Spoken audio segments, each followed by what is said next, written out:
పాదం పుణ్యపాదం లెగ్గు బాబు leg iron leg మహిమ ఎవల్దంటారా? Shriman Revanth sir వారిది. రామేశ్వరం పోయినా శనేశ్వరం పోనట్టు సారు వారు మహారాష్ట్రకు పోయి అక్కడి కాంగ్రెస్ పార్టీ కూడా శని అంటించిండట. అయ్ ఏందవో పుసుక్కన గంత పెద్ద మాట అంటివి. రేవంత్ సార్ ఇంటే ఫీల్ గాడా ముఖం మార్చుకోడా నేరు. ఈ మాట నాది కాదు, ఇప్పుడు ఢిల్లీ కాంగ్రెస్ లీడర్లే చెప్పుకుంటురట. ఈ రేవంత్ సారు ప్రచారం చేసుడేందో గాని గెలవవలసిన సీట్లలో కూడా ఓడిపోతిమిరా భగవంతా అని తలకాయ పట్టుకుంటురట. పాపం రేవంత్ సార్ను గట్లెందుకు అంటుర్రు? ఏంది కథ?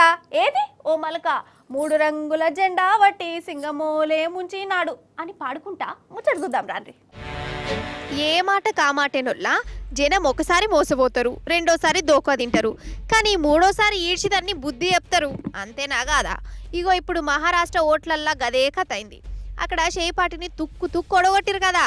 అసలు వాళ్ళు అక్కడ ఓడిపోవడానికి మన రేవంత్ సారు వారు ఘనకార్యమేనట.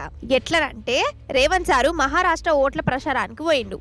ఆడ కూడా షేపాటిని గెలిపిస్తా, తెలంగాణలో ఎట్ల పాలన చేస్తున్నారో మహారాష్ట్రలో కూడా గట్లనే పాలన ఉంటది, షేయికి ఓటు గుద్దురు అని కాళ్ళకు బల్పాలు కట్టుకొని మరి గిర్ర గిర్ర తిరుక్కుంటా 3 రంగుల పాట రికార్డు పెట్టుకొని మరి చెప్పిండట. అగో అదే అసలు మోసమైంది. తెలంగాణలో పాలన ఎట్లున్నదో లోకం చూస్తలేదా? 6 గ్యారంటీల పేరు చెప్పి అధికారంలోకి వచ్చిర్రు. అటెన్కి ఏమైంది? పదవిలో కూర్చున్నాక అందరు గజని లెక్క మారిపోయారు. ఫ్రీ బస్సు తప్పితే కడమ గ్యారంటీల ముచ్చటనేది ఇత్తలేరు. ఏమాయ గ్యారంటీలను అడుగుతానేమో హైడ్రాని ముంగడ పెట్టుకున్నారు. అదానికి భూములు జాగల వంచి ఎగురం పెట్టుకున్నారు. నిలదీసినందుకు అరెస్టులు, జైళ్లు, లాఠీ చార్జీలు. నమ్మి ఓట్లేసినందుకు జనాలకు నరకం అంటే ఎట్లుంటదో కండ్లకు గట్టినట్టు చూయించిరు. అంతెందుకోలా రేవంత్ సార్ సొంత నియోజకవర్గం కొడంగల్ జనాలు ఎట్లా గోసపడ్డారో అందరికీ ఎరికే. ఇవన్నీ మహారాష్ట్ర జనాలు మంచిగానే నజర్లో పెట్టుకున్నారోలా. బీజేపీకి ఏ బుద్ధి కానోళ్ళు షేయి పార్టీ కన్నా ఓటేద్దామని అనుకున్నోళ్ళు కూడా ఈ రేవంత్ సార్ వారు చేసిన ప్రసారం చూసి షేయి పార్టీని ఇంకా ఘోరంగా ఉడగొట్టాలని గట్టిగా అనుకున్నారట. రేవంత్ సారు ఎక్కడికెక్కడికి పోయి ప్రచారం చేసిండో అన్ని నియోజకవర్గాలలో షేయి పార్టీ తుడిచిపెట్టకపోయింది.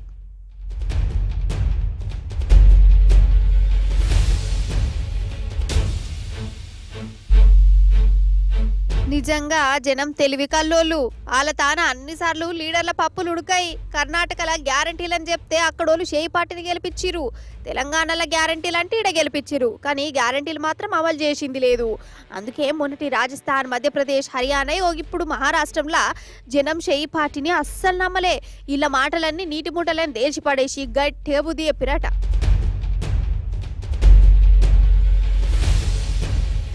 ఇది ఇంకోటి చెప్పాలోలా, అసలు నన్ను అడిగితే కాంగ్రెస్ అనే కాదు మన దేశంలో ఈ జాతీయ పార్టీలను జనం దగ్గరికి తీత్తలేరోలా. ఈ జాతీయ పార్టీల కంటే కూడా లోకల్ పార్టీలే నయ్యం అనుకుంటా వీళ్ళని నమ్ముతురు.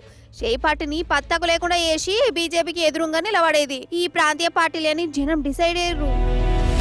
అయితే కొద్దిగంత చలి పెడుతుంది, ఆయన వేడి పెడతాం సబ్ తాగత్తా. అప్పటిదక్షిణ బ్రేక్ తీసుకోరి.